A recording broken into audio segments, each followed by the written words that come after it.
Have you ever thought about why you attended McBIC? Chances are on any given Sunday you drive by a number of churches on your way to attend this one. Some of those churches are larger and have better facilities. Some have more extensive ministries and programs. And some, believe it or not, have better looking pastors. So why do you attend McBIC? My hunch is that most of you who call McBIC their church home do so for one of three primary reasons. First of all, I believe that many of you have found this to be a community where you feel welcomed and loved and accepted.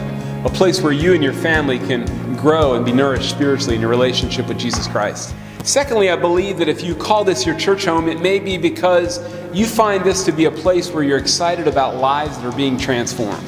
And you love hearing the stories and seeing examples of peoples whose lives are changing. And third, I believe that if you call this your church home, it may be because you really resonate with the vision of people connecting with Jesus Christ. And the opportunity that you have to partner with others and ultimately with God in seeing people connect with Jesus locally, regionally, and around our world. I've been a pastor here at McBIC for 21 years, the last 11 as senior pastor, and I can honestly tell you that I've never been more excited about what God is doing in our church right now and what I believe He's laying out for our future. I'm excited about the vision that God's unveiling for us of helping more and more people connect with Jesus Christ. One of the commitments that we have as a church family as we think about helping people connect with Jesus Christ is to remove obstacles that get in the way of people connecting with Jesus. One of those obstacles is money. I don't know if you know this, but the number one complaint that people who don't attend church have about church is something along the lines of, all they want is my money.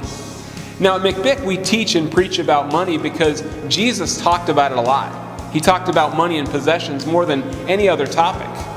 But we try to work hard at communicating well and positively. As I think about my time here as senior pastor and kind of the journey that we're on as a church, I think that one of the things I haven't done very well is to try to connect the dots for people between the vision that God has given us and the financial resources that are needed to meet that vision.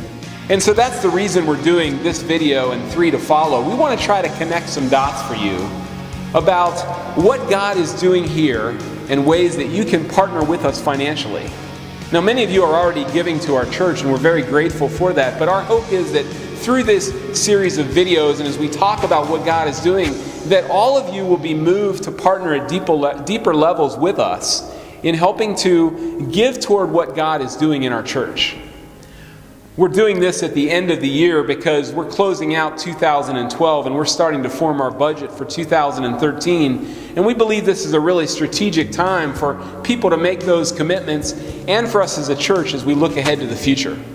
And so over the next 3 weeks after this one, you're going to see 3 videos that are going to address the areas that I talked about earlier.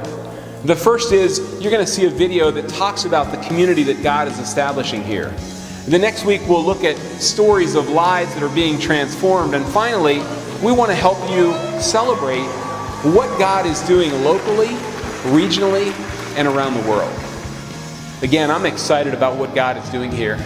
He really has blessed us with an incredible church family. And I'm grateful that you're partnering with us to help more and more people connect with Jesus Christ.